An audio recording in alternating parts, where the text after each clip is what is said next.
Hello and welcome to the i3 podcast. My name is Wouter Klein and I'm the Director of Content for the Investment Innovation Institute. For more information about our educational forums for institutional investors, please visit our website at www.i3-invest.com. There you can also subscribe to our complimentary newsletter i3 Insights, in which we discuss investment strategy and asset allocation questions with asset owners around the world. Now, as you all know, we love our disclaimers in this industry, so here's ours. This recording is for educational purposes only. It does not constitute financial advice. Please enjoy the show.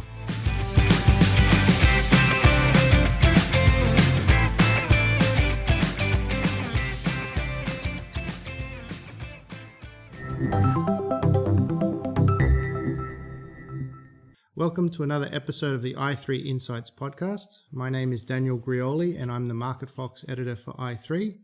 Today I'm in sunny Venice, Florida at the Ned Davis Research headquarters, and I've got a real treat for our listeners today. I'm sitting down with three of the firm's senior research analysts. I have Tim Hayes, who's the global strategist. He's a chief global strategist. I have Ed Clissold, who's the chief US strategist, and Joe Kalish, who's the chief global macro strategist. So I've been told I'm very privileged to get these guys all into one room at the same time. So we're going to talk all things multi-asset strategy, tactical asset allocation, views on the market. A question that we usually ask our guests early on in a podcast, I'm going to throw it open to whoever wants to go first. What are some lessons that you've learned the hard way over your careers? The hard way? Well, I think a lesson, maybe I'll just start with one, which is pretty basic, but it's pretty at the core of NDR, which is don't fight the tape. And that's why, our approach is to make sure at least half of our emphasis is on what's going on, in the market underneath the surface, the breadth, participation. And, when you start to get away from that, that's when you start to make mistakes. So, I think it's a basic lesson, but it's one I learned early on, and I think it's really something that's important to keep in mind. I think, Joe, you were going to add something there? Yeah, I think, for me, it's the psychological, being able to admit a mistake. Ned has always said this is a business of making mistakes, and the difference between the winners and the losers are the winners make small mistakes and the losers make big mistakes. And, it's hard for me to admit that I'm wrong on things, right? That, my thesis is wrong. But if you want to survive, that's just part of the business and you have to learn to overcome that. And, if you make a mistake, you make a mistake. Even the best investors in the world make mistakes. And once you come around to that view, success is easier to handle. Does it get easier to accept your mistakes?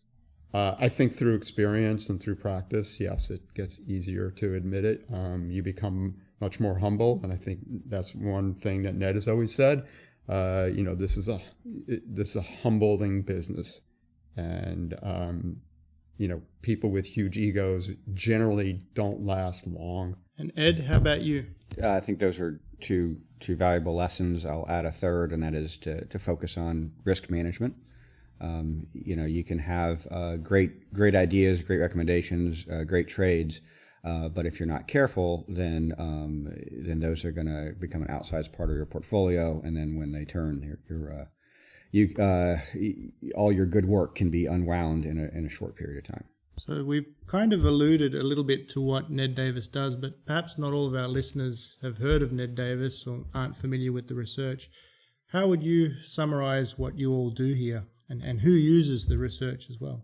I'd say we try to get on the right side of the major moves, and that's essentially what we try to do by looking at data, history, indicators, and then be able to assess that and explain to clients sort of where we are in the risk reward spectrum. how much risk is there in the market? Is it a low risk environment, which supports getting more aggressive in your portfolio, or are we getting into a more risky environment? And so that's, I think, the major challenge. I mean, each of us sort of has a different area. I'm doing it from the standpoint of global asset allocation, but that's, I think, really the objective. I think that's what clients come to us for. Is we'll accept small mistakes, but we don't want to make big mistakes, and our clients trust us for that. We're not going to get them on the wrong side of a big move. When I came in to work on the U.S. product, as Tim became more global, one of the challenges of NDR from a perception basis is that we were very technical, even though we do have a respect for technical analysis, obviously, but we do a lot more than that. We'd like to say there's 4 different pillars. There's the macro economic, there's a fundamental and valuations, and those two tell you how the market should be acting, and over the long run it does. But as Keynes was famous for saying, the market can remain irrational longer than you can remain solvent, so you're going to look at the technicals and sentiment for market timing. But I think in the perception in the marketplace was that we weren't as strong on fundamentals, because we weren't saying, okay, stock XYZ is going to earn X dollars per share next year, so our target is Y. So being a CFA, I've tried to build that part out, while keeping in mind that's just one of the 4 areas that we focus on. But perhaps that's a good conversation starter for people who are less familiar with NDR, to look at that. And then as market conditions change, the technicals are very helpful, and everybody seems to appreciate that during the while you're going through it, even though they may say that the biggest part of what they do is fundamental analysis. When it comes to actually managing portfolios, they're a lot more technical than that.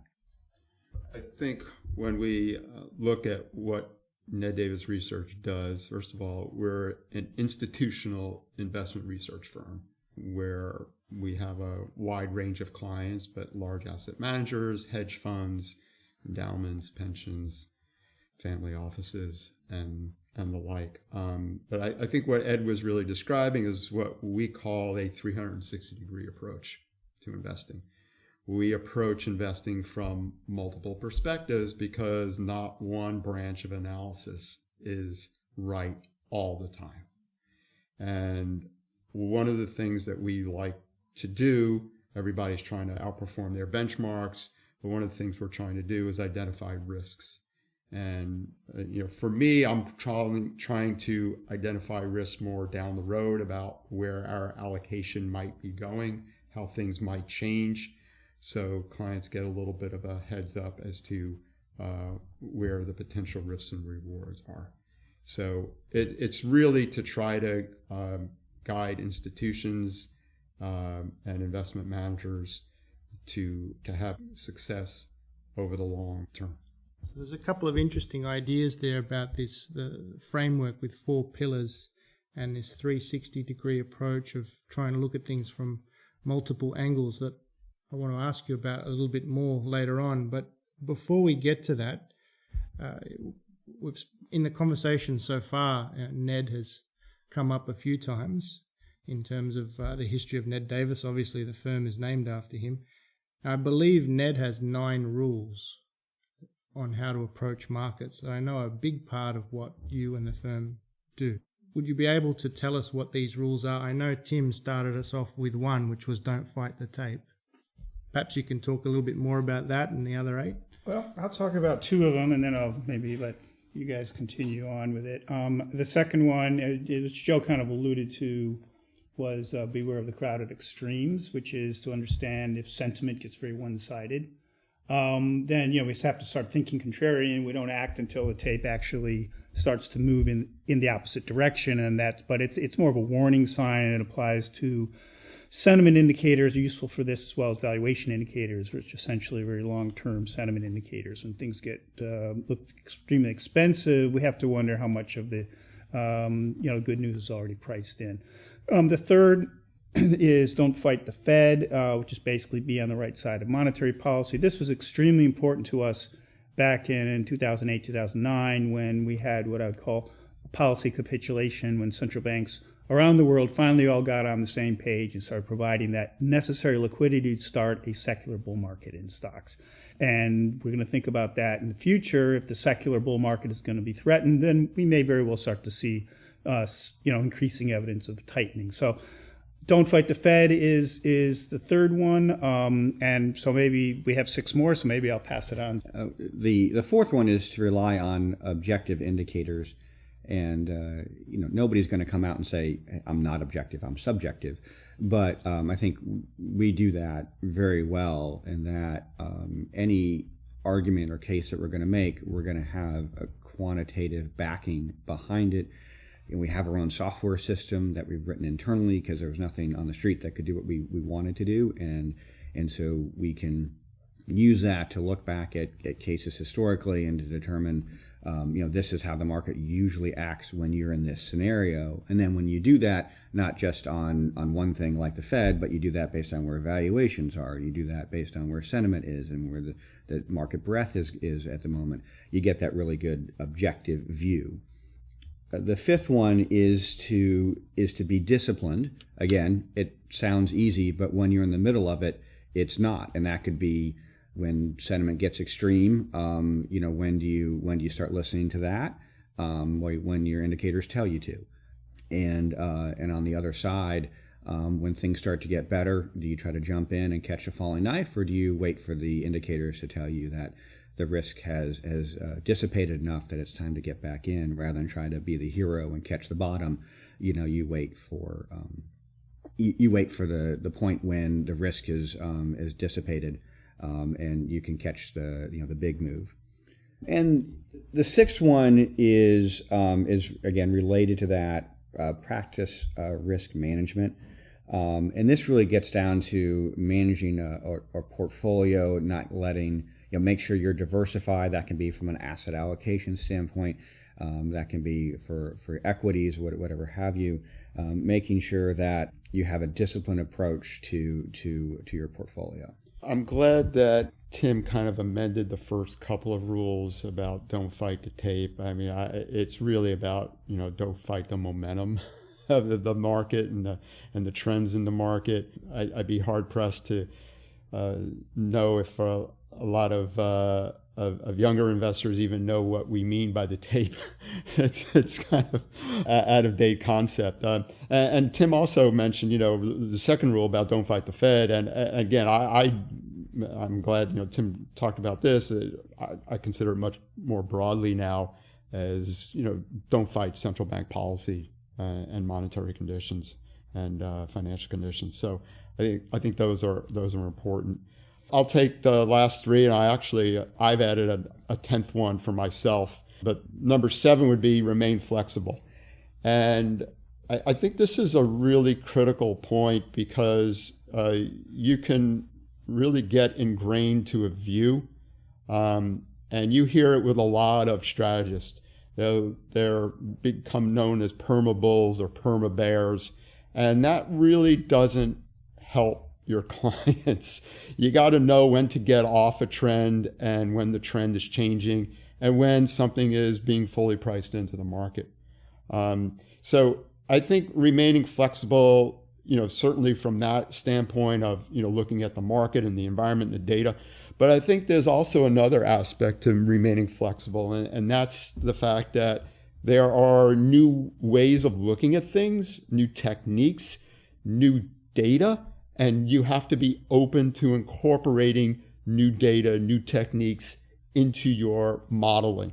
And I think that's something that, again, we try to do here. We've incorporated new techniques over the years. I don't think any of us would have used Black Litterman or even knew what it was when we first walked in the door, but that's where the market went, to be using different types of data sets on volatility. That's just something we wouldn't have started, I wouldn't have incorporated back when we started. So there are, quite a few things that are different. The money management rules, I mean, we talked about this earlier about being humble and flexible, letting your profits run and cutting your losses short. I mean, this is all part of the money management rules. But one that I like to look at that I think is very relevant, where you can see this in practice quite a few times, particularly on a shorter term basis, is buy the rumor, sell the news. So people anticipate an event happening, and when the event finally happens, it's all done. So we saw this pretty much in, just give a more recent example, but when the tax bill got passed in late 2017, there was so much anticipation of that, and shortly thereafter, 3 or 4 weeks out after, it was pretty much all priced in the market and done, and then the market kind of reversed after that. So it's important to sort of understand what is being priced into the market. And then the ninth one, which I think is also good, is those who do not study history are condemned to repeat its mistakes. Now, history doesn't repeat in exactly the same way. We like to say, history rhymes, but at least it gives you an objective sounding board as to what the market has done given a certain set of circumstances. There may be conditions that are different that override it, but at least you have to understand what the historical percentages are, and that's important.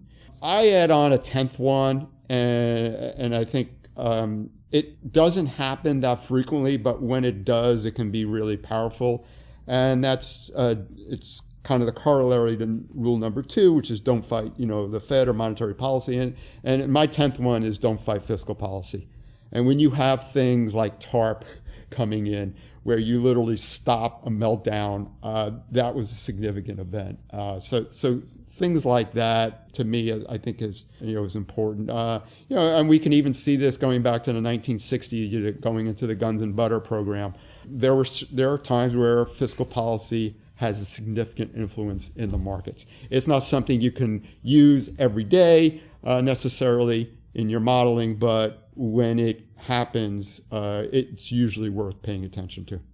There's a couple of interesting things I picked up on in your response, Joe, and I wanted to ask you about that belief around flexibility, because one of the things I've always found a little bit challenging is for somebody who tries to think flexibly is that other people think you're being inconsistent, because you've had a view on a market or an asset class, and now you're changing that view. And the natural reaction is sometimes, well, do you actually know what you're doing? You're changing your mind all the time. How do you deal with that issue of remaining flexible but not appearing to your clients as being inconsistent? Yeah, I think it's a really good point, Dan, and it's one that's not easy to deal with, but let me give you a couple of real life examples. So back in the financial crisis of 2008, again, I focused on fixed income, and I was looking at the high yield market. And so you have to look for extremes.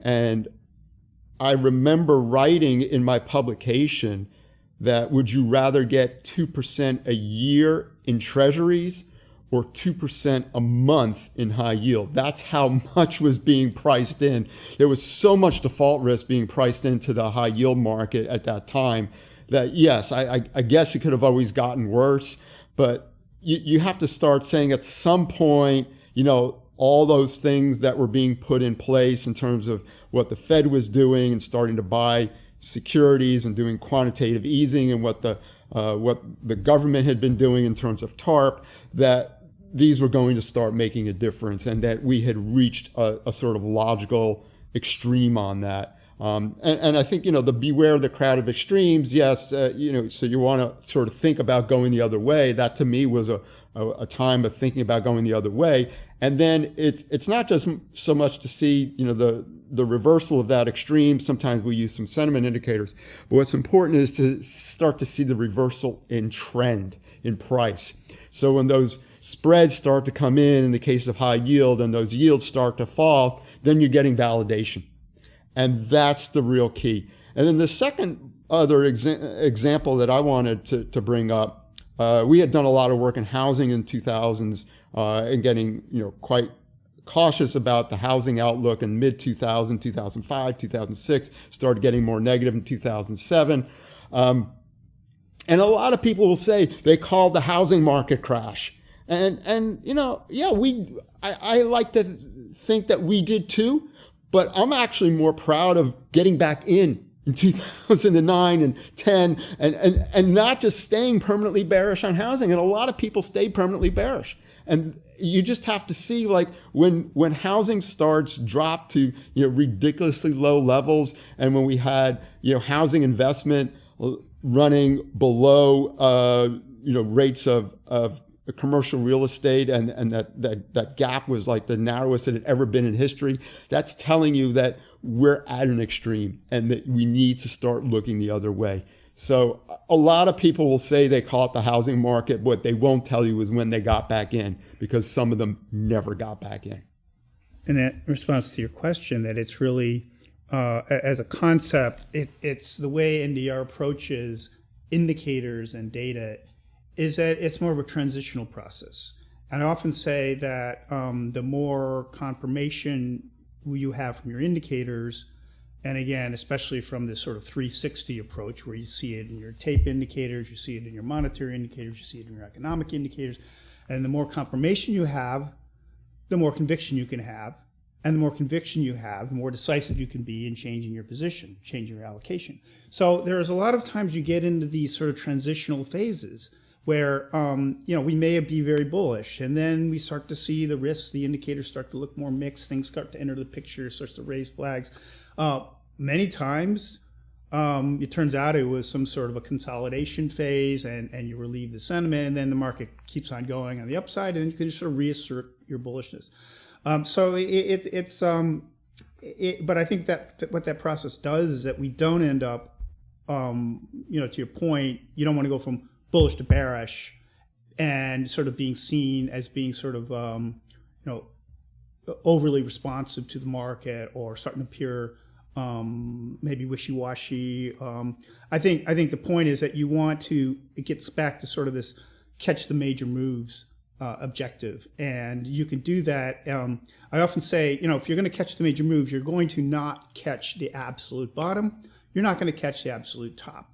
But I'd rather leave a little bit on the table coming off a bottom, and I'd rather be a little bit late at the top, but then make sure I get those big gains on the big uptrends, and I'm avoiding those big losses on the downtrend. So I think that's why we ended up, we tend to be, in that sense, a little bit longer term. We tend to catch those major cycles, and so I think that's how I don't think are seen. My perception from clients is we're not seen as perma anything. We're seen as flexible, and that process I think allows us to maintain that. Yeah, I wanted to follow up on one quick thing because I remember back into, I was talking about 2008 in December with the high yield market, but what was going on at that time in Tim's world is Tim was starting to see some improvement from a number of sectors. And Tim actually increased his equity allocation in December because he was maximum underweight equities for quite a period of time, from I think mid-2007 to late 2008. And so when I'm saying, Tim is starting to see some evidence that things are bottoming out, and then I saw this extreme in my world of credit that gave me some more confidence that things are starting to incrementally get better. And I think that's a really important point, is that we don't have to go all in or all out. You can move in increments, and that's okay, because it's a probability game. It's not all in, all out. It's not 100% and zero. It's not black and white. Investing is never black and white. There's always shades of gray. And we're trying to align with the weight of the evidence, the preponderance of the evidence. When we're writing our research reports, we're always setting up the next move. So we say, okay, now I favor growth over value. But then, well, what are the things we're watching for that next transition? And then you monitor those. So when you do make that transition, for those who are reading you on a regular basis or talking to you on a regular basis, it's not a surprise. It gets back to the approach, which is to have your objective indicators And so if you're forward looking with those, then you shouldn't come off as wishy-washy. We're not shock jocks here. We're not trying to have the maximum effect of the call. We're trying to have the maximum effect on our clients' portfolios. You're actively trying to identify the reasons that your view would change, instead of just this, here's the view, but also, here's the 3, 4, 5, however many things we're looking at that would cause us to change. I think that that's a very important discipline in investing, to look at the other side of the trade. And, the other aspect of this is I try to understand the relationships between markets and how they're changing. And, for example, right now I'm paying attention to what Joe is saying, because I know that there's still a positive correlation between bond yields and stock prices. So I ask the question, what is the bond market telling us? So one of two things is going to happen. Either the correlation changes, in which case we're sort of back into another environment, like we had back in the, back in the 80s and 90s, and even before that, bond yields will go up and stocks will go down. Well, since then, it's been the opposite. Bond yields go up, stocks go up with them. So, right now it's relevant because if bonds, and, we just had a discussion about this Monday, and I said, I'm paying attention to the bond market because that will be if Joe starts to see, signs of a bond yield uptrend going again, I'm going to use that as a stock market indicator. In this case, because you have that positive correlation, I would say it's a sign, well, maybe the global economy, U.S. and global economies are, in fact, starting to gain some traction, and therefore maybe the stock market has been correct here about anticipating that earnings are going to come through and that valuations are therefore justified, and that, we're back into an upcycle. So, we can use these different markets as indicators in our various areas. But yeah, I'd say that's something to always understand, the relationships between markets, because they evolve over time. And from a secular standpoint, one of the, I think, longer term developments is, nobody, I'll defer to Joe on the inflation outlook as well, because if we get back into an inflationary environment at some point in the future and we start to see inflation expectations pick up, I'd be paying attention to those correlations, because the stock market may start reacting a little bit differently to rising bond yields. And that would have a very negative impact on the secular outlook, because then you start to question relative valuations. You start to question, if we're back into an environment maybe similar to the late 60s and that sort of thing. So I think it's really another aspect of looking at the markets is to really understand these relationships. And I do that by paying a lot of attention to correlations. And you'll see that in our service, we have a lot of reports that kind of try to understand if their correlations are changing, if they're stable. Some correlations sometimes there's no correlation. Sometimes, things change over the short term, but then you look in the longer term isn't changing. So, this is another aspect of looking at the markets. I think it was also interesting when Joe was talking about the study of history, because one of the things reading Ned Davis's research that's always impressed me is this focus on publishing base rates for things. And I know when I was allocating assets at a pension fund, it was very hard to get good quality base rate information on whether it's a particular factor or a particular indicator, sort of what it's done over time and what to expect when things when that variable is in a certain range. Has that always been a part of the process, this focus on base rates? And how do you use base rates? Looking at historical relationships and historical conditions has always been a focus of NDR. In fact, in the 1990s, we made a major push on creating a bunch of studies of market history and looking at certain conditionalities. So, on the monetary side, for example, what has happened to markets after the first Fed rate cut? And how has the performance of the markets been after that, looking out 3, 6, 9, 12 months later? So yield curve has been popular recently. What's happened to the economy? What's happened to the markets after the curve is inverted? What has happened? Well, it depends on the portion of the curve that you're looking at. But in looking at it in economic terms, it wasn't an infallible indicator. I mean, it did make a couple of mistakes. It's been good recently, But it's important to know that and provide an objective check on what the media is telling you. And sometimes you will read either in the media or other people's analysis this relationship, and you look at it and it's like, wow, it's worked great over the last 2 years or 3 years or 5 years, and then you take it back 15 or 20 and it's like, this has no relationship at all. It's completely meaningless. It's kind of like what Tim was talking about before. The correlations change, and you have to understand why things are changing. And sometimes, by understanding history and studying history, you can blow up some myths. And that's really what we were trying to do. And sometimes we are known as mythbusters because, we just blow up, some common. What are the worst ones, do you think? The worst myths. I think this one about the yield curve was really one that I just haven't really taken a hold of, because there were several. We had many recessions prior to 1960 that were not preceded by yield curve inversions. So the yield curve isn't the only thing that you need to call a recession, although you listen to some people, you think that's all you need. And we've had false signals as well. We had false signal in 1966. We had a false signal in 1998. So it's not the be-all and end-all indicator. So that's one. I'm sure there's a ton of other examples. I think a great example was in early 2008. And we were already in a recession. We pointed out at the time, we knew we were in a recession. And, then Bear Stearns went under, and it had all the characteristics of a bottom. And people were looking at the Fed model at the time, saying, wow, this is incredibly bullish. Look how cheap the market is. And again, the Fed model basically looks at relative valuation between bond yields and stock prices. And the thing about the Fed model is that it didn't go back to the 1930s.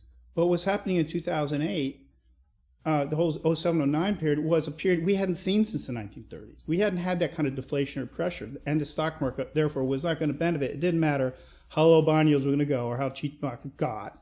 It was going to require some sort of massive policy response, which we finally got in 2008, 2009, to turn things around and get the economic outlook improving again. So I think that was like a major example of why, if you rely on one indicator, something that was widely touted, we don't hear about it much anymore. I haven't heard many people talking about the Fed model, but I think that was an example of how you have to be very careful about making assumptions based on something that was developed over a limited time frame. And I remember at the time, really the two indicators that really helped in 2008, one was credit spreads, because we had the Moody's bond yield to long-term bond yield spread, which had reached its highest levels since the early 1930s. And that gets back to what Joe was saying about credit. And then the other one was volatility. Market volatility had reached levels we had last seen in the 1930s. And, that was kind of a sentiment indicator because, again, you don't have a lot of data once you get back prior to the 1980s and 70s. But the one thing we do have is price data. So if you have price data, you can calculate realized volatility. You can look at what we call an NDR volatility index, 100-day change volatility. And, we got to we'd never seen this. So these were kind of what Joe said in late 2008, we were starting to see signs that this was like the 1930s again, and potentially, therefore, probably at some kind of extreme.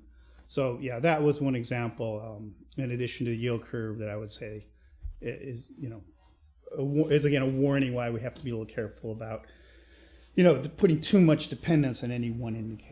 Yeah, I think the other one that I run into a lot, particularly with newer clients, is the expectation that really good earnings growth is bullish, and historically it hasn't been, because by the time you get to good earnings growth, the market's already priced it in, and so in a situation where you get you're looking at earnings, I got 25% earnings growth for the S&P over the last year, the market's really humming, the economy's doing great. Well, then we start pricing in that slowdown. And on the opposite side, when earnings growth is pretty bad, minus 10% or so, that's when the market is probably priced in a lot of the bad news and things get better. So, so I think a lot of times people say, well, I don't want to look at technicals because I really study fundamentals, but they're really looking at fundamentals technically. They'll find momentum of earnings rather than where earnings are going.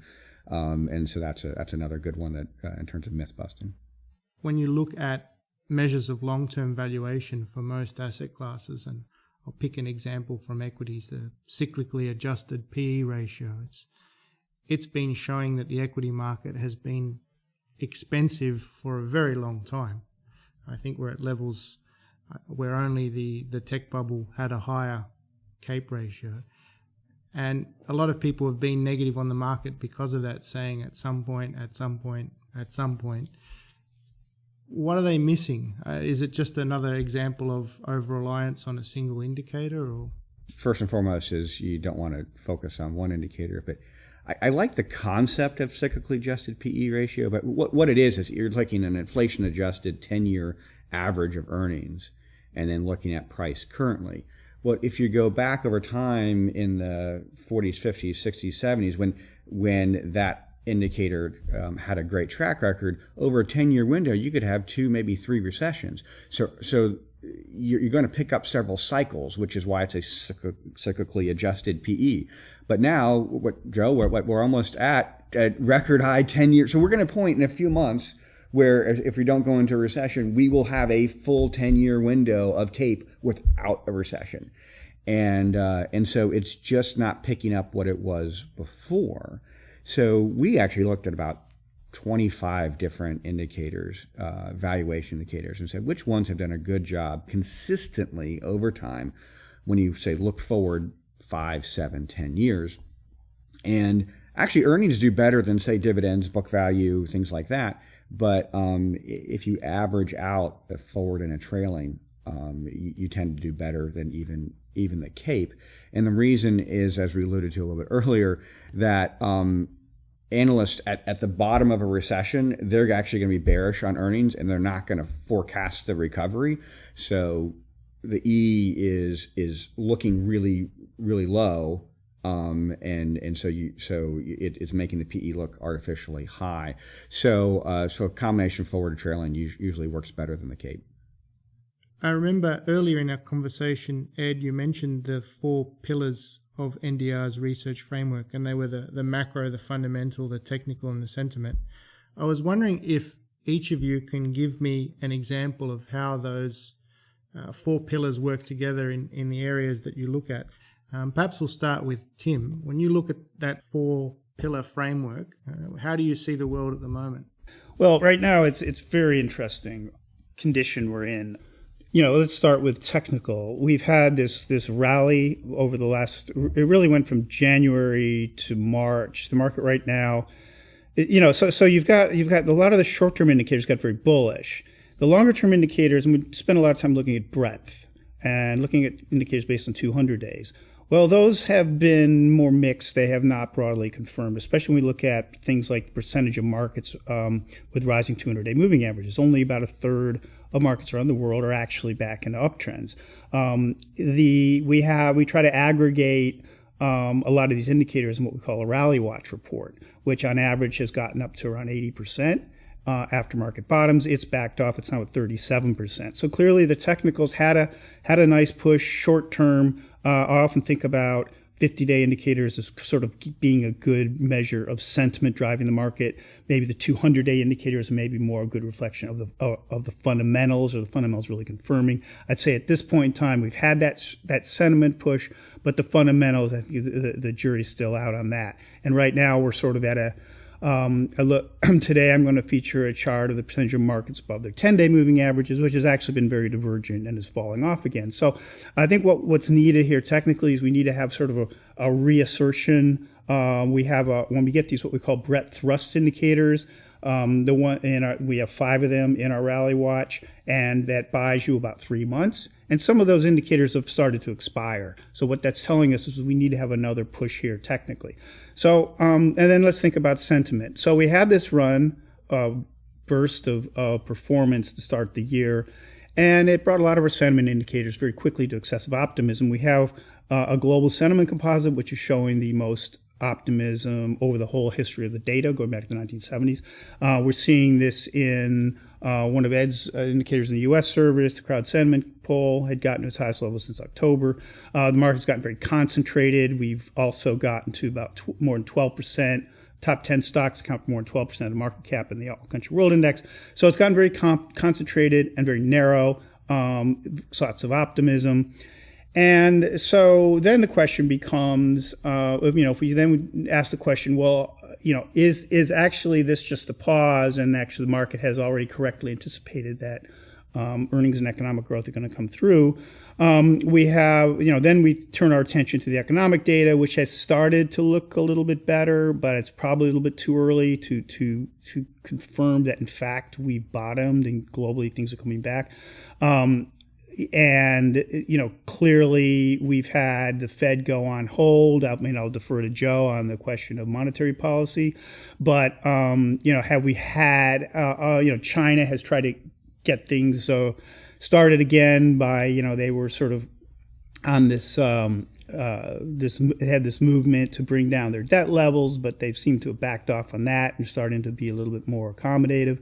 Will the Fed actually become more accommodative rather than just sort of pushing things down the road and delaying their eventual accommodation? So that remains open. So I think the overall assessment is that I think near term there seems to be a lot of risk.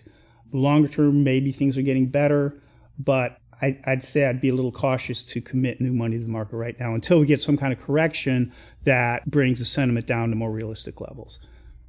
This is probably the biggest divergence, at least in the past 8 years, between what Tim's seen globally and what I'm seeing in the U.S. So when somebody says, well, what worries you? I say, well, what Tim's saying. Because he's not wrong. I mean, the global technical picture is not as positive as you'd like it to be a few months after a bottom. But the U.S. technical picture has improved much more.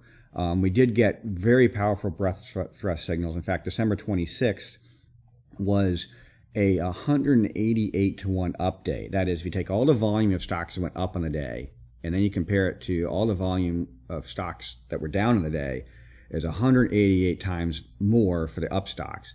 And that is the highest in our database. It goes back to 1980. And if you compare that to NYSE data going back to the 30s, there were a couple times in the 30s that were higher, but that's it.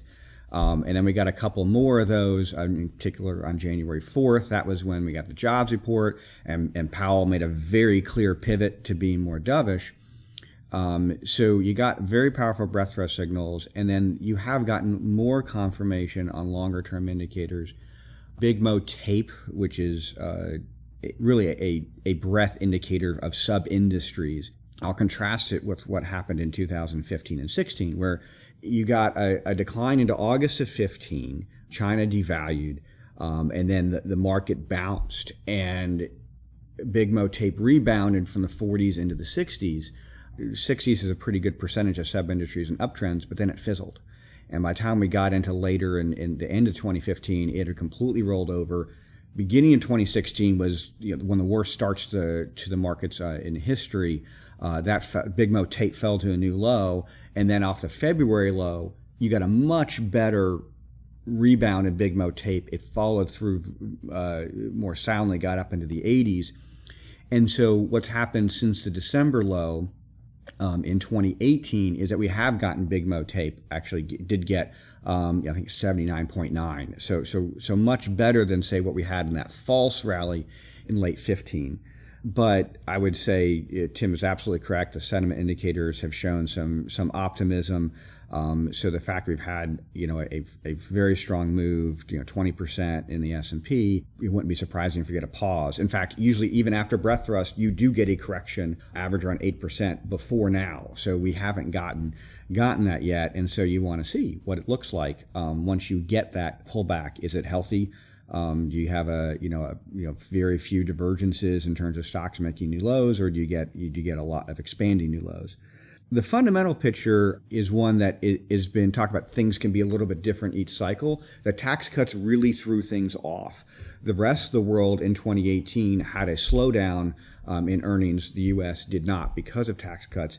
Now we're getting the slowdown, and it's a question of, is this just the fact that year-to-year comparisons are too hard because the tax cuts had such strong growth in 2018? If that's the case, we end up with low single-digit earnings growth for 2019. That should be fine. And historically, what the decline we got last year of about 20% in the S&P, that's about what you get when you get an earnings slowdown. If it's a more severe one and you actually have a severe earnings recession, it's a totally different ballgame. But I think the biggest change, this may be a chance to hand it over to Joe, is the Fed pivot in early 2019 took the Fed from being fairly hawkish to being a big tailwind for the U.S. markets. And so you put that in balance, and again, we'll look at the weight of the evidence, but right now the U.S. stuff doesn't look that bad. I guess when I approach fixed income, I try to use a top-down framework. I try to start with the macro, what's going on in the economy, what's going on in inflation.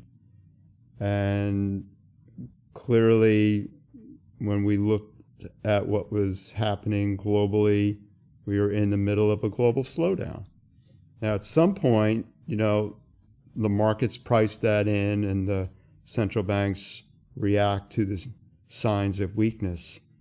So what I then look for is, okay, so this is widely recognized when you have the IMF cutting their economic forecasts, and it's pretty well known that the global economy is slowing down. Then you start looking for signs that it's going to be bottoming out or improving, and we started seeing a few of those signs, and some signs that stimulus from China is coming through. We're seeing some signs in the U.S. that the U.S. economy is holding up relatively well. Retail sales seem to be coming back. Housing seems to be coming back. So job market remains tight. Unemployment claims continue to make new lows. So there are a few things that we need to look at now, because we have to look forward. I think one of the changes that's happened over the years, when we got started and data was hard to come by, and the pervasiveness of powerful computing power in your hand or on your desktop wasn't really there. You could look at rates of change, momentum. That's insufficient now. Now you have to look at the second derivatives, as people like to refer to it to, is the change of the change.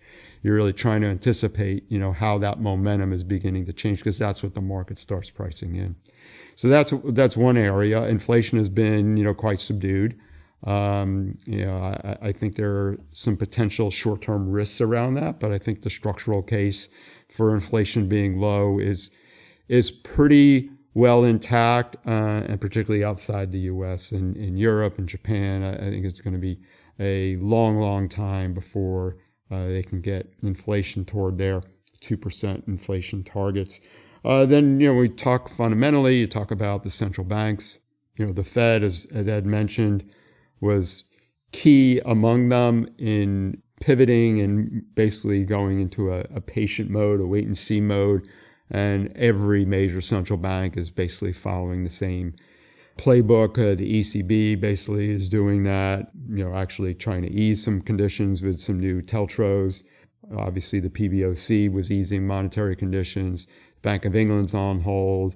The Bank of Canada's on hold. The RBA is on hold. I mean, it's just pervasive that, if the central banks have your back, I mean, there's probably going to be a limited amount of backup in yields until we start getting some clearer evidence.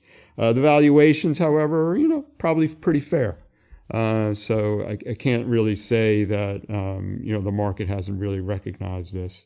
So we're actually looking at things being in a trading range. Now, the technical picture looks a little more interesting. So short term, things have turned down a little bit, but over the intermediate to long term, they're still quite favorable. So this is also sort of understanding what time horizon you're operating under. I think that really determines, your outlook. So we try to gear for an intermediate to longer term outlook here. We're not day traders, but we have clients that are. So, having an understanding or appreciation of where the market is, short, intermediate, and longer term, I think is really important. Another thing that's been a little bit more on the positive side is the supply-demand balance in bonds. There really has been a shortage of high-quality debt. You look in Europe, with Germany running budget surpluses, they certainly don't need to issue a lot of debt, and so there just isn't a lot of sort of riskless type of debt that's available for investors. So that's adding to a little bit better technical tone in the market. And sentiment, I would gauge it, neutral. And then again, you can look at sentiment in a couple of different ways: the absolute level of sentiment or relative sentiment. So things might be looking relatively extreme in terms of optimism, but compared to full history, it might be just sort of in the middle of the road.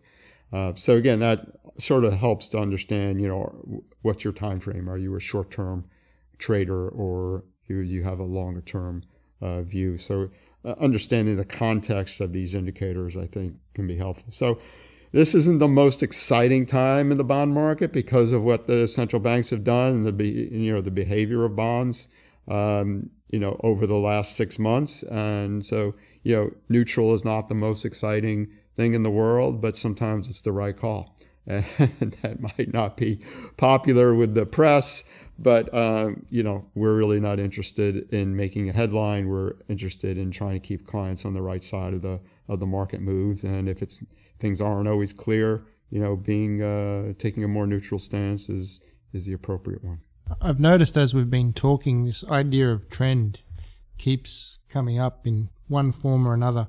Is trend or momentum just a fancy word for market timing? How is looking at trends different to, say, other forms of what people commonly associate with market timing, say looking at chart patterns and things like that? Trend is really when we talk about, I mentioned this earlier about confirmation, is that some trends are stronger than others. I mean, Joe mentioned, bonds are in neutral trend. Sometimes you get into these trading ranges, but trend it's more about getting on the right side of the mood. Timing, I would say, is how timing comes into it is combining trend and sentiment. Is that sentiment tells you when you're vulnerable or you have the potential for a trend change. So we often say you get ready for the trend change. And then you start to see your indicators start to roll over, and then they start to confirm in the other direction. And then you can have, as I said, the more confirmation you have, the more conviction you can have that the trend has changed. And so you start to see, well, then you look at your indicators and you see, well, we had gotten to excessive optimism, excessive overvaluation. Then the trend we had divergences that typically happens at the top. We could be seeing this now. You start to see non-confirmations. Then you start to get things confirmed in the other direction. And then when you get that confirmation, you look back and say, well, we're confirming the other direction, having already reached an extreme in sentiment with the potential to go to that other extreme in sentiment. So to go from here, where you get the trend confirmation, to back down to the other extreme in sentiment, that's where you're going to have your major move. So that's how I would think about trend. It's really a word that encompasses participation across markets. One other difference is that I think people think of that and they may jump to chart reading. I don't think anybody here has ever written about a descending triangle in the research reports. And Tim's pretty humble, but he may not tell you that he's the Charles Dow Award winner, which is the highest award in technical analysis, right? But it was basically illustrating what he just talked about, which is different from what a lot of people think of. They think momentum, but so it's much more objective than that, and I think that's where a lot of people really love NDR. It's taken something that had been somewhat subjective in chart reading, technical analysis, and turning it into something much more quantifiable and objective. It's a really important concept. And let me give you a great example as to why you need to pay attention to the trend. So if you give any modeler, econometrician, data, they can build you a darn good, if not perfect model of what's happened over the last 2 years or 5 years. The problem is when you get into a different situation. So you go into the post-financial crisis, we didn't have experience with QE. How are we supposed to model that? There isn't a good historical analog. So by analyzing the trend, you can capture what you can't explicitly model. And that becomes a catch-all for things that are going on in the market that you are either unaware of, don't have data to accurately capture, or just something new and different that you need to factor into your thinking. And that, to me, is the benefit of trend. And that's why people who get hung up on certain indicators miss out, that the market is no longer focusing on that indicator, it's now on something else. And the trend helps get you to where other people are thinking, even if it's not where the majority is. That's really interesting. I've never heard it described that way, but it makes a lot of sense what you're saying. So I think back to a lot of the academic research on, let's call it market timing, says that it doesn't work, for example. And I'm going back to the one of the very first papers, which I have a lot of problems with this from a research perspective, but you've got William Sharp's paper, The Likely Gains from Market Timing, where I think the problem with this was kind of the way the question was structured. So he looked at, it's January 1st and you have to decide whether you're 100% in the market or 100% out. I don't think anybody does that.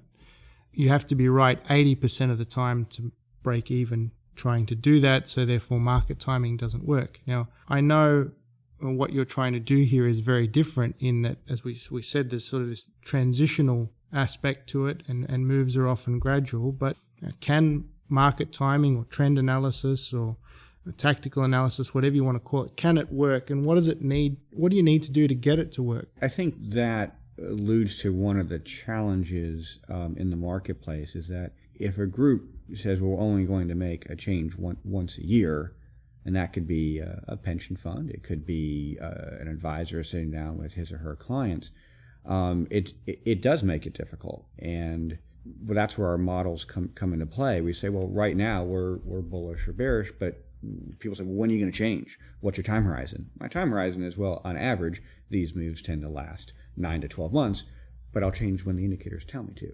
And that could be in 3 months, and it could be in 3 years.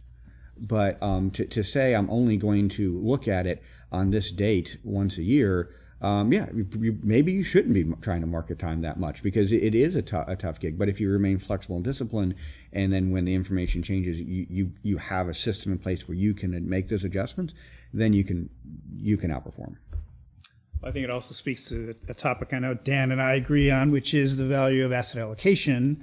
Is that, if you have, just this year was an example. I mean, I've been overweight bonds and I've been underweight equities. Well, what happened? Bond yields came down, and the bond performance in March offset continued strength of equities. So it just shows you, if you have a diversified portfolio, asset classes, you'll get these offsets. And so you don't lose money that way. And again, it gets kind of back to this idea of, the big money's made on the big moves, and you want to. So I think part of the issue here is, when we talk about, do you want to be in or out? If you're not in, where are you?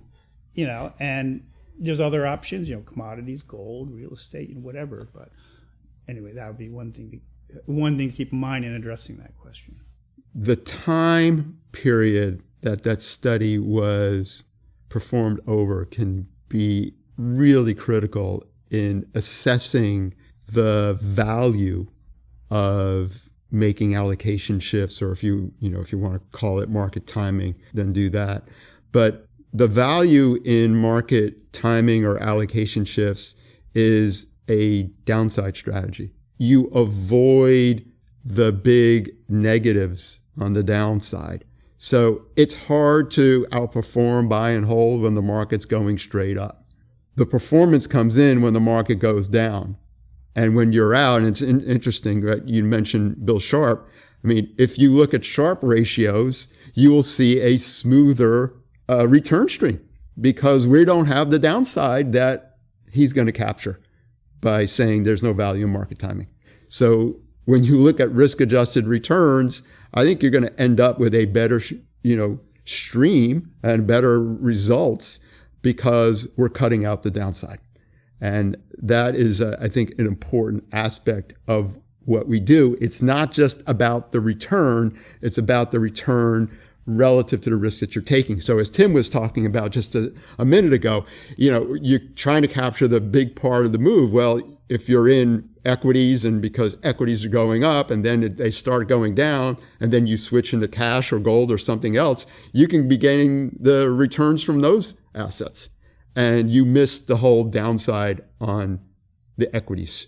So that gives you a much smoother return profile with a lot less risk. And at the end of the day, that's what most clients really care about. It's interesting. I was chatting with Tim when we were at the Ned Davis conference in Boston about a Ned Davis chart that shows the 30-year, and I think similar chart even for the 20-year returns for stocks and bonds that I think was around about 2010, they converged. So what that tells me is if over the 20 years up to that period, you had whatever your allocation was between stocks and bonds, buy and hold, you got largely to the same place.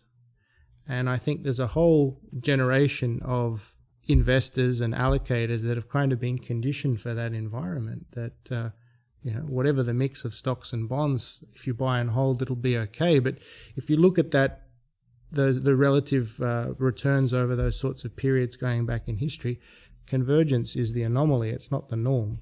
And so the question that everybody's got to think about is, what happens if these asset classes start behaving differently again? And I know Tim talks a lot about the correlations. What if you're not getting the correlation benefits between them that you've been accustomed to for the last 20 years? And yeah, there's some big questions here that I think a lot of people need to think about.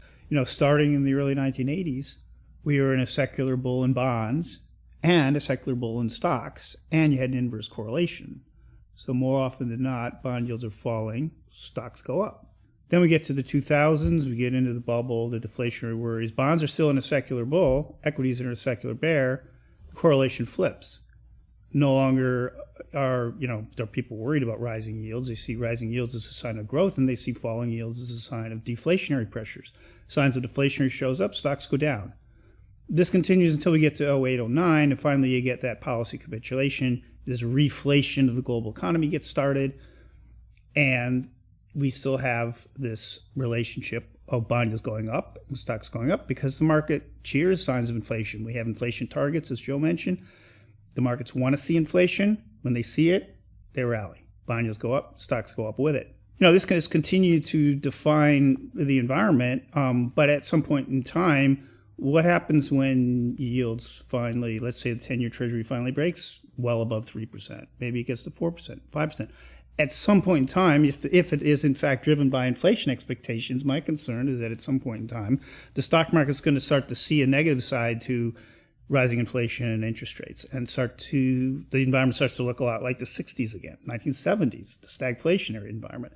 Then you have a worry that if bond yields are breaking out, and Joe makes the call that we're in a secular bear in bonds, and if we're in a secular bear in bonds, bond yields are in a long-term uptrend, and you see that correlation invert again, then we have a real problem. Because then, unlike the 80s, when you're in a secular bull in stocks and secular bull in bonds, you're in a secular bear in bonds, and the inverse correlation persists, and that's the setup for a secular bear in stocks.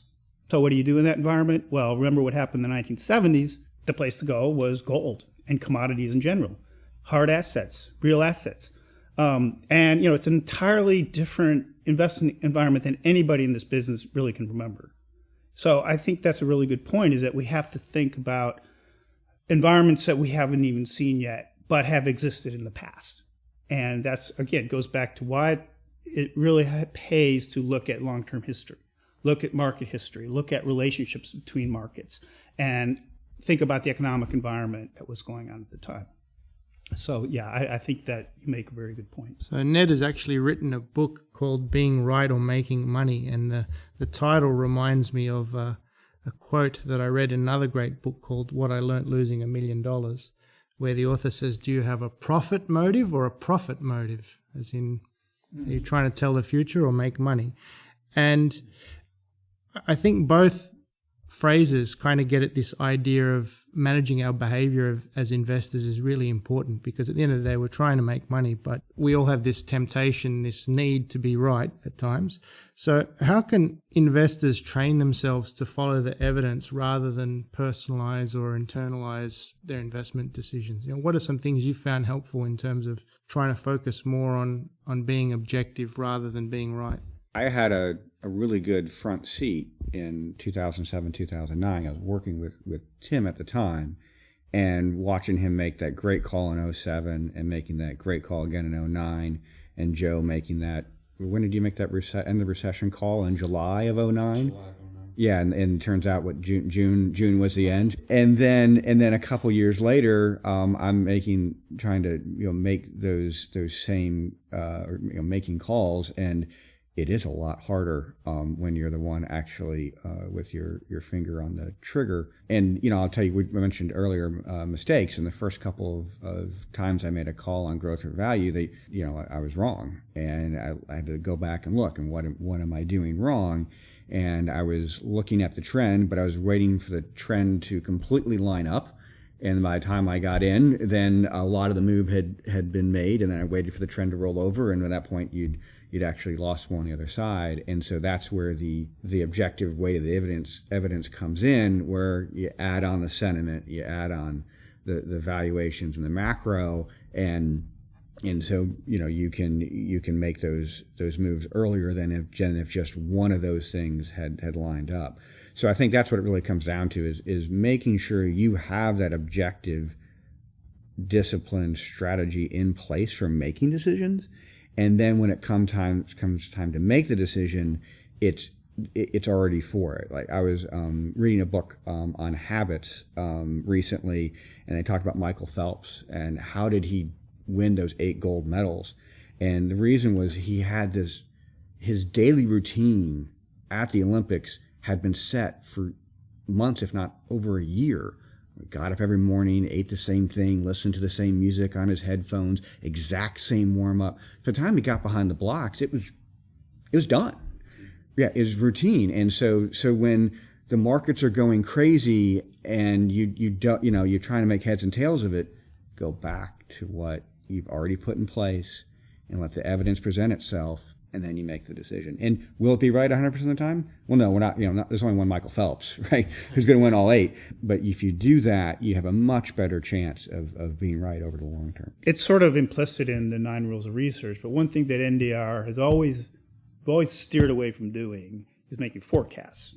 And we often say we forecast for fun. Ned's always said that, but we take the indicator seriously. And there's a really, really good reason for not forecasting, because and I'm always uncomfortable because clients are always asking us, we put out our outlooks for next year. They want to know they want to know, where's the S&P going to be a year from now? Where's gold going to be, whatever. But the point is, if you get in the habit of forecasting, which would be sort of the one of those bad habits that Michael Phelps, would have not done. But if you get in the habit of forecasting, if you have so much data at your disposal, so many indicators, you can really support any case you want. And that what happens is you start, your brain starts to just so fixed on this idea that you're right, that you'll find support for your argument.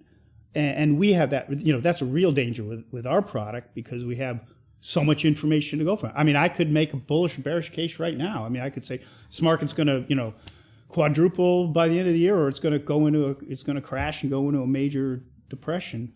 So, that's why I think we really need to check yourself, your own expectations, and that helps you be flexible. And the other thing about it is you certainly don't want to start putting stuff in print that gets very decisive about where you think things are going, because then you have to go back and justify what you wrote about, and then you just start digging a hole for yourself. So, I think the way we like to do it, as Ed mentioned earlier, you sort of put out, this is what we're watching, if this happens and this happens and this happens, will change the view, and it kind of gives you a roadmap. So you can go from being here to being there, and you don't get into this problem. I like to do both. I want to be right and make money. I don't want it to be an either or. But I think Tim just mentioned it here, and what Ed just said earlier, what Ed had said earlier was really important. It's kind of knowing when you're wrong when you go into a trade. You could be a trader and say, I've got a stop loss. Regardless of what happens, I'm out. I mean, you have to know what to look for to exit when you enter a trade. And that's really hard for a lot of people. It's like, what can go wrong that would cause me to bail on this position? And the other important thing is we do more of an inductive look, right? We're looking at the indicators and then trying to see how those bubble up, rather than saying, I know because of this, that, and the other, this is how the market's going to behave. That can really get you into a trap. And that, again, that's the adherence to the discipline, adherence to the indicators, I think is important for keeping that open mind and keeping flexible. And that way you can adjust as the data changes and as the indicators change. In 87, we had a conference, and Ned was speaking at the conference, and he shows up for his presentation and had on a green tie, and he gave a very bullish presentation. And then Ned said, wait, I brought the wrong tie. He goes back, puts on a red tie, and gives a bearish presentation.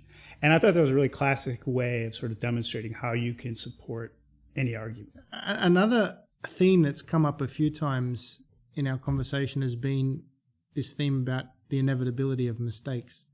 And that's something that I think a lot about, because when I think about investing, I define investing as decision-making in the face of uncertainty with incomplete information, and the results of which sometimes you won't know for a very long time. And to me, mistakes are just naturally, therefore, part of the territory. So the whole idea of constructing a portfolio is ensuring that you survive your mistakes. And you talked a lot about how Ned is very open with the fact that he's going to make mistakes, you're going to make mistakes. Unfortunately, not everybody out there has such an understanding boss that is going to say, well, mistakes are going to be made. So how do investors learn to get more comfortable with the mistakes, and how do they come up with a research and investment process that allows their portfolio to survive those mistakes? We want to avoid the major moves on the downside. We don't want to make the big mistakes. I tolerate small mistakes, but not big ones. I think it's important to understand what is a mistake. A mistake can be different things to different people. If you're trading and or if you're day trading,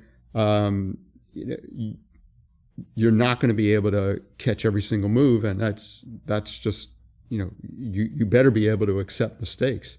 If you've got a long-term time horizon, making a mistake could be catastrophic. So I think it helps to understand what a mistake is and whether you can be suited to take those kinds of mistakes. There are probably some people who should not be investing and should leave it to professionals because they don't have the mental tolerance, right? It's a big psychological game in some respects. And that's just not suited for everyone to do. And then I think, mistakes come with the territory, just like with anything else. You get better usually, but I think in most cases you get better with experience and practice and doing it. And you see what works and what doesn't work. I mean, there were a lot of people who thought they were geniuses day trading tech stocks in 1999 and 2000.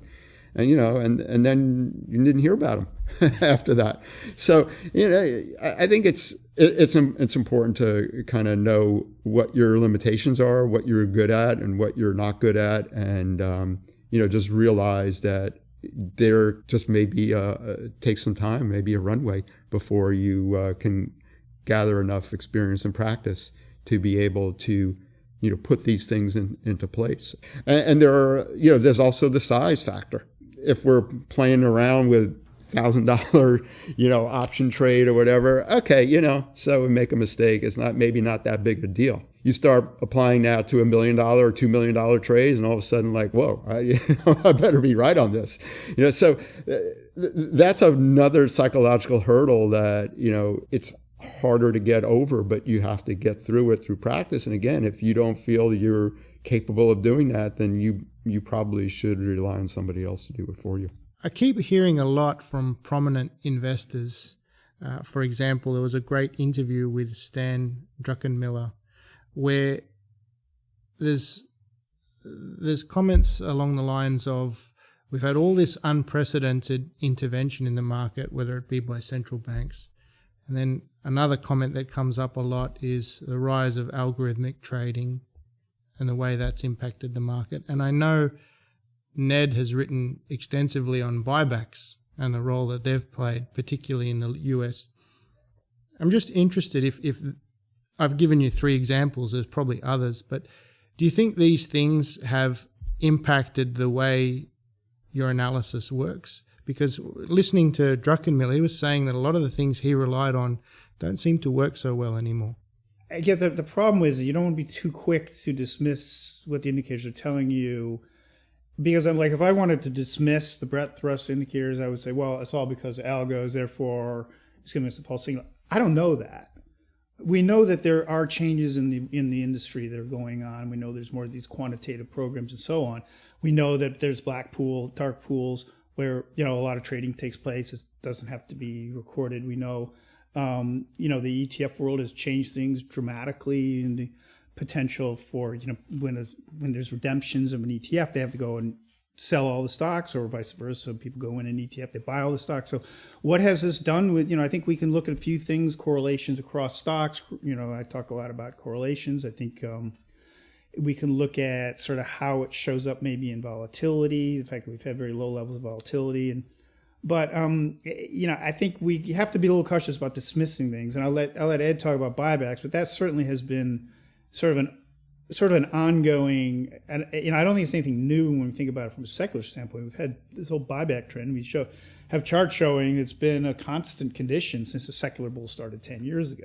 So I guess what I'm saying is I think we need to understand these influences, but don't be too quick to say that they are distorting the indicators unless we have really solid evidence to say that, because there have been cases historically. For example, short interest is something we used to use as a contrarian indicator. When there's a lot of short interest, that's usually a sign of excessive pessimism, and it's often a buy signal.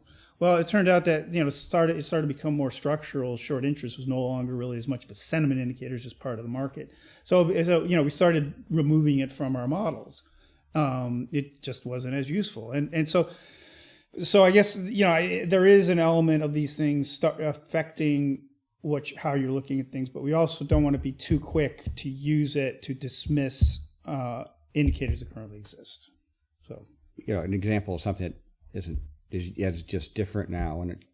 When I got started, I would collect the odd lot data. So that is, if there was less than 100 shares traded in a stock, that information was collected by the exchanges, and that was a sign of kind of non-professional investing, that it could be a sentiment indicator, because if you didn't have enough money to buy 100 shares, then maybe you weren't as astute. So if there's a lot of odd lot trading, that could be optimism. And in fact, actually, I would call Ned, when I was at JC Bradford, I'd call Ned up every day with the odd lot data, and that's who I knew Ned Davis first, the odd lot guy, not knowing he was this great mind in investing. But now that doesn't matter because of ETFs. They're buying and selling all these different numbers of shares. The odd lot data is not important in that way. But as Tim mentioned with buybacks, it has been a growing influence. And there's a study recently showing that, buybacks represented a huge percentage of buying over the last couple of years. But look, for every buyer, there's a seller. So if companies are buying back their own stock, by definition, somebody else is selling it to them, right? So to say, all these people are selling, well, yes and no. What's their allocation? Well, there's still they still have a healthy allocation into stocks. If you look at surveys of individual investors, their asset allocation into equities is still very high. So it's not like, they're particularly bearish. So I think it's kind of a static way to look at it. But it is important to constantly be evaluating the why behind some of these indicators to see, okay, is this still the same rationale that it was before? One more example was, some of the interest rate indicators that we had built based on the 80s and 90s, because Tim had talked about the correlations, they acted a little bit differently. So we've actually taken some of them out of models. We still have them in there, but maybe they're not as influential. There was an analogy, a saying that was popular, and I think Marty Zweig and then Ned used it: 3 steps a stumble, two tumbles and a jump. Well, certainly in the 1990s, 3 steps and a stumble worked, but when we got to 2008, there was a tumble, and then there were 2 tumbles, and there were 3 tumbles and 4 tumbles, and I don't know how many rate cuts did we end up getting at the end of it, and the market didn't jump. They couldn't do it anymore. They stopped tumbling. So, it just. So there's another example. I mean, I mentioned the Fed model earlier, but just is another example that we have to pay attention to indicators and some of these assumptions we've made in the past and see if they're still holding up. But when we go back to the concept still is, okay, are the central banks providing liquidity or not? Or are they cutting back on liquidity? And, how we measure that may change. So the indicators that we may have relied on or used in the past may change. But the concept of liquidity and that improving liquidity is good for financial markets doesn't change. So that's a tough thing to go through. That's what we as analysts and strategists have to deal with, is that there's change in the environment, but what does that change really represent? And that's why you don't necessarily always want to get locked into the indicators. And that's why when we went through rules of research, they're really principles. Really, they're not like, look at this indicator and look at that indicator. It's like, no, don't fight the momentum or don't fight monetary policy. How we choose to measure that may change. But the concepts, the principles are still there. So I'd be interested to know what you're working on at the moment. We've been doing, what I've been doing really over the years is trying to develop reports where, so that we can really see, we talk about breadth, and we want to see how broad various conditions are around the world. So we have the All-Country World Index. All-Country World Index is 54% the U.S. We want to understand, is the U.S. driving the global trend, and therefore are we seeing a lot of divergences, or are we getting confirmation globally? So we've developed reports, and we just introduced another one similar to something Ed had done. It looks at earnings expectations, consensus estimates, and then you can look at the correlation, the consensus estimates to the market, and see, does the market correlate with current consensus estimates for the next year? But more importantly, what I've done is we developed this report so we can see how consistent is the momentum of the estimates. We have another report that looks at earnings revisions, percentage of companies that are beating their earnings revisions. And what we want to see there, are we seeing breadth of, what we've been seeing is earnings downgrades around the world. Is that changing? Are we seeing areas of the world where maybe emerging markets starting to look better? Are we seeing sort of, Alejandro talks about green shoots. Are we starting to see signs of that in the earnings data? Forward, we have a report that looks at trailing earnings compared to forward earnings. And you can compare the two, to Ed's point, oftentimes, is the trailing earnings coming down to such a point, well, maybe all the bad news is in, but the forward earnings are starting to stabilize. That would be a good sign. We have reports that look at the median earnings yield of across sectors and markets, median component earnings yield. So it gives you breadth, so you don't get this top-down number, you get a sense of what is the average stock earnings yield. And we can do that for the All-Country World Index and all the countries. I can go on, but we have developed a lot of these reports to kind of see how broad-based things are around the world. And that helps us understand, are we starting to see signs of, that helped us last year because Asia was clearly the focal point of the slowdown early last year. It started to show up in a lot of these divergences. And we see it both in our internal indicators, but also in the fundamental indicators. And I rely on our global macro work as well. When we started to see the PMI started to roll over, the recession probability models started rising. So, again, it's part of this 360 approach. And I just think the more, first of all, the more data we can look at, the better. The more global we can make the assessment, the better. See if we can identify where maybe things are starting to turn in a particular part. So that's what I'm working on right now. How about you, Ed? Well, yeah. So one thing is buybacks. Trying to quantify the impact and maybe do some myth busting out there on how influential they are and what they mean. In particular, there's been a lot of work on the so-called blackout period. It's not an official rule, but a lot of companies do suspend their buyback programs a few weeks before they report earnings, and historically the market has done a little bit worse when there's been more companies in this blackout period. But last couple earnings season hasn't really been the case. So looking into why there. But probably the bigger project is this long-term view of growth versus value. Growth has been outperforming value for 12, almost 13 years. And that's by far the longest run on record. Historically, value stocks outperformed growth stocks. You bought stocks that were cheap, you got rewarded for it. Why has that changed? Probably has to do with a lot of economic conditions. But then, is this going to go on forever? Most likely not. And so, what sort of things are going to lead us to believe that value stocks are going to outperform again? Probably would have to do with better economic conditions, a different Fed regime, and different sectors outperforming. So, but we're gonna dive into that, have a good report out in the next few months. And then the third thing is on dividends. Because of the low interest rate environment, a lot of investors want dividends as a way to get income because they can't get all of it from the bond market without taking on a lot of risk. But as the Fed is trying to normalize, what does that mean for dividend stocks? What kind of dividend stocks should you be invested in? Because again, most people can't just say, I don't want dividend stocks. They need them. So how do you navigate that? So those are some of our areas.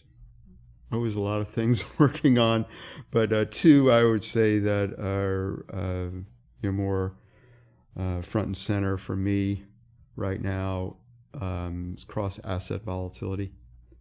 I don't think we really have done enough on vol and volatility, and there are newer indexes out there to allow us to capture this, and it's just a good way of sort of looking at the markets in a non-price, pure price way, but still see the result of price.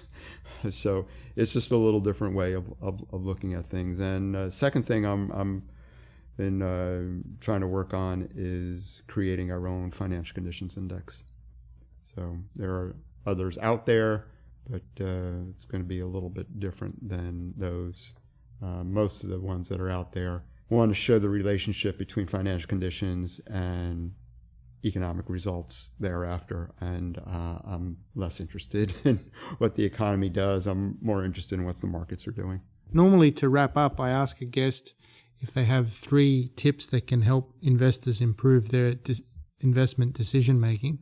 I have 3 guests, so maybe if I can get one suggestion from each of you, what are some things that could help investors with their decision making? The first thing to do is don't take the headlines seriously. If you do, you're going to get caught up in the sentiment and you're going to end up on the wrong side of a major move.